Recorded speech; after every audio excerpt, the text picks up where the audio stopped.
And the assembly, the oversight role is not witch hunting.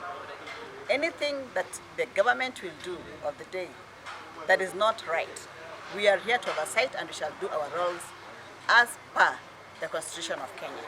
We are alive to the fact that there is the Bill of Rights, that we are supposed to have freedom of expression, but as well respect the reputation of every person, including our leaders, the governor, and we had very derogatory statements from amongst us, which we are here to condemn such derogatory statements like Ogotayaya. That is very wrong. We should respect elected leaders. All of them are elected, whether you're an MCA, a governor, an MP, a women rep, all leaders must be respected so that you can also earn that respect. And other than that, the process of impeachment has a process whereby the 28 who signed did not turn up in signing before the clerk, because that is the process. So when they are proudly saying that 28 strong men and women, where are they? You wonder. We are here to say we are sober people in the assembly, and we are going to do our work. Oversight, representation, and legislation without any manner of infiltration from outside. We realize that some of us, the people who are aspiring to be governors in 2027, have infiltrated our assembly. And those signatures were passed out of that infiltration by some of the people outside there who are eyeing the seat of the governor 2027. And we want to tell you people who are infiltrating the assembly, leave us alone. We want to work independently. We know our roles, we know our responsibilities, and we want to serve the people of NYAMIRA with integrity. We love the people of NYAMIRA, and we are sure that this is the leadership, be it the executive and the assembly.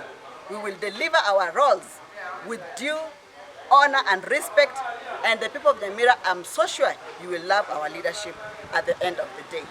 God bless you, God bless NYAMIRA, God bless our leadership. Yeah, Mheshimiwa, before you move, do you have something to come instead of maybe castigating one or the other? Let us come together and solve the problem, because exiting Honorable AMOS does not bring a solution to our beauty county. What we need, let us bring our heads together as leaders and support one another in order that the common humanity may realize the development. Otherwise, I bless and I pray for all MCAs to come down so that we reason together and give our people. Jambo la kwanza, kimaendeleo tumesema last budget tulikuwa nayo, tulikuwa na shida kupata pesa katika kipindi cha kwanza, mwaka wa kwanza, but this time tuko na pesa. Those stall projects, flagship projects, saa hizi ndio tumepita around the Department of Implementation, imeenda around kuangalia those projects hazijafanyika, na tukuje nazo tukae na mheshimiwa wetu, governor wetu, ndio tuone the way forward. Kwa hivyo we are on the process. You know, we are on the process of implementing the budget. Therefore, if there is any hiccup anywhere, let them just bring it so that we can discuss. Kwa majina naitwa Mheshimiwa Joel Mbongi, mwakilishi wadi wa Bokeira. Na kwanza kabisa leo hii tumekuja kwamba sisi kama wawakilishi wadi tuweze kueneza amani na tuweze kueneza uwiano katika bunge letu la NYAMIRA. Kwanza kabisa nadhani ni takriban mwaka mmoja umeisha kwa sasa na mwezi mmoja tangu tuingie mamlakani, tangu tuingie ofisini. It will be unfair for us to judge someone based on 1 year. It's just impractical. Just the other day tulipitisha bajeti yetu katika assembly. Hiyo bajeti gavana hajakataa kutimiza yale ambayo tuliandika pale. Hajakataa hata wakati mmoja. Kwa hivyo kile ambacho kipo ni kwamba tumpe muda na tutengeneze mazingira ambayo ataturuhusu sisi tufanye kazi kwa njia iliyo salama na kwa njia ambayo itamsaidia mwananchi wa kawaida.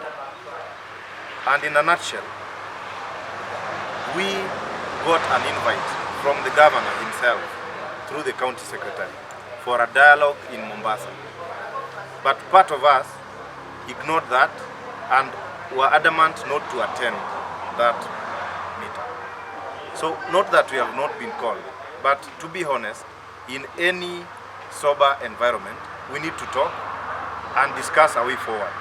Haimaanishi kwamba wakati gavana anaita wawakilishi wadi wake, atawaita kusudi aende akawape pesa waache miswada fulani. Ni atawaita awaelezee. Na katika sheria za Kenya, kila mmoja ana uhuru wa kusikizwa kwa njia inayofaa. Inaitwa fair hearing. Kwa hivyo hiyo fair hearing, kwa nini tukifika mahali tunawachilia? Yafaa tumpe gavana fair hearing, akae atuambie nasi tumpe malalamishi yetu. Kwa hivyo ile claim ambayo inasema kwamba gavana ametuita, tumeita gavana akakataa kuja, we have never had such a scenario. We had a scenario where we were called and we refused to go. So we are here today asking our fellows, tuende tutulie, we stop wasting time on fights, because fights have made development a dream for Nyamira. We have to put our heads together. Na katika ile impeachment motion ya kwanza, personally I never signed. I never signed for one because nobody presented to me reasons that are enough to impeach a governor. Hilo ni la kwanza. La pili, circumstances ambazo zilikuwa zinafanyiwa signing initially, wachana na ya pili angalau walifuata sheria. Ya kwanza ilikuwa wakujie kwa nyumba, upate pressure imetoka, simu zitoke kwa machama, inakuwa ngumu kidogo. Impeachment of a governor is a personal thing, and we want to categorically say nobody should feel threatened or in any way feel bad. Then finally, ni juzi tumempoteza kiongozi wa walio wengi, Mheshimiwa Elijah Osiemo. Bado tumekuwa na vidonda. Kabla tutulie, honestly it's not even time for fights. Tunawasihi wenzetu na sisi sote na ule upande wa executive waje tukae chini, tuongee, tujadiliane jinsi ambavyo tutasaidia wananchi wetu wa Nyamira. At the end of the day, the people are more important than ourselves as people. To be honest, as an assembly we are not operating independently. We are being coerced by external forces. Clearly, that is the truth. Because you'd hear meetings in hotels, some call-up meetings at night, which at the end of the day is making the whole process difficult. We are requesting, kama kuna yule ambaye anataka kiti cha ugavana 2027, siasa bado. Kama kuna yule ambaye aliulizia akaanguka, wacha atupe muda na sisi ambao tuko wawakilishi wodi pale chini, we are regarded as village elders. Let them not interfere with our mandate. Wacha wampe gavana time, wafike pale watamuonyesha scorecard. Kwa hivyo interference nayo iko kwa wingi ambao siwezi elezea. Na siwezi taja mtu mmoja, lakini ikifika mahali itabidi tulipuke sasa. Lakini kwa sasa tumekuja tuitishe amani. Viongozi wetu wa kanisa, yule bishop father ambaye tunamuita Bernard Nyangeri wa pale Rangenyo Parish, alitusihi tuelewane. Na kama viongozi wa makanisa wameona hivyo, nasi pia hatuna budi. Mungu akishatuita tufanye amani, hatuwezi kataa. Mheshimiwa Mloli, kwa nini usidirect?